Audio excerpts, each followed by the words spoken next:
Yeah, I mean, really our multis kind of get us started on Friday, and they really performed well.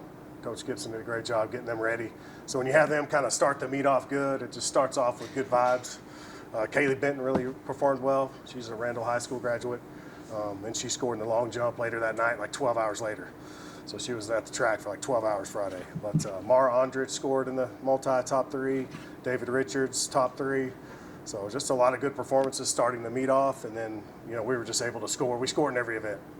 So I mean, once you're able to do that, and then you're just able to, I think we went 1 through 5 in the 5K, and girls performed really well in the 5K.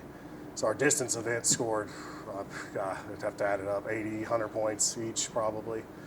But some outstanding performances. Like I told you last week, we wanted to get some people to nationals, and we were able to do that. Blessing Akintoye, 53-1. That's a Lone Star Conference record. She performed at a high level, 400, 200. We just had a lot of good performances across the board. But I'd say Blessing was an outstanding performer for the women. Abigail, mile champion, 800 champion, DMR champion.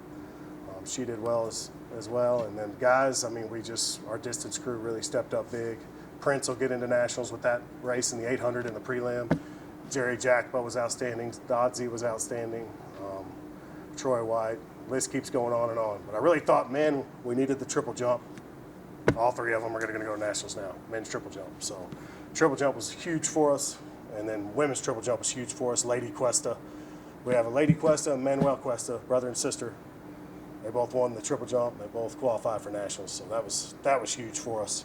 And obviously our throws crew, Meadow scored 16 points. Luke did his thing. I mean, we just had a great performance, like I said, from every event area.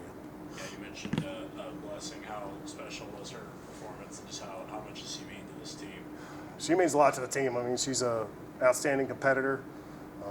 That record's been there for a while, so to break the championship record, the Lone Star Conference all-time record, and then come back, less than an hour later and run 23, almost broke our school record in the 200. So she was phenomenal, and we'll hope to keep her healthy and get her rolling towards nationals and get her some rest. Did you guys outperform what you thought you would in this? I mean, yes and no. I thought we performed well, but some of the performances were really outstanding just because we haven't been able to train as much as we usually have. It's probably been the roughest winter I've had since I've been here for 15 years. So I was a little surprised at some of the times, but once you get in that environment and you're just you're on the line for medals, points. I mean, those athletes, we got some big time competitors, so they don't like losing. So that was big for us.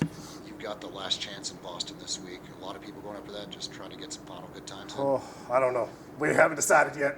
I think we're just kind of waiting to see.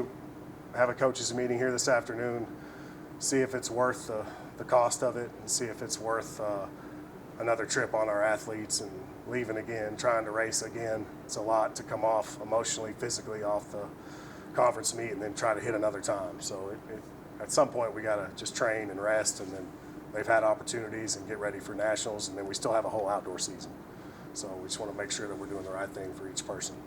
Speaking of nationals, got a couple weeks off before Indianapolis. Just kind of what's the game plan as you guys prefer for the national meet? Yeah, the game plan will be just to get some rest and then really have some good weather, hopefully the next couple of weeks, and really just get back to training, get back to a normal schedule, get back in the weight room, and I think that'll even serve us well for the national meet. National meet's a festival, so it's going to be a little chaotic. It's a 3-day meet. There's some wrestling there, swimming there. D2's still the only division that does that.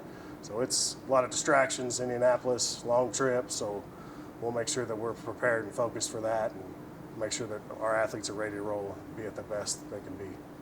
Are there any bubble people that might still get in that aren't qualified yet? Yeah, we got probably 3 or 4 people in that 16 to 18 range, and they take 18 individuals. It's the first time they're doing it. It's very clear cut. 18 individual, 12 relays, 16 of the multis. So there's about 3 or 4 of us that are 16 to 18, and those are the ones you'd want to take to a last chance. But at the same time, do they have anything left in the tank to go again this weekend? Obviously, Boston's a hard travel. So if it's closer, somewhere in Texas, we'd probably do it. But being all the way up there, we don't know if we want to do it yet.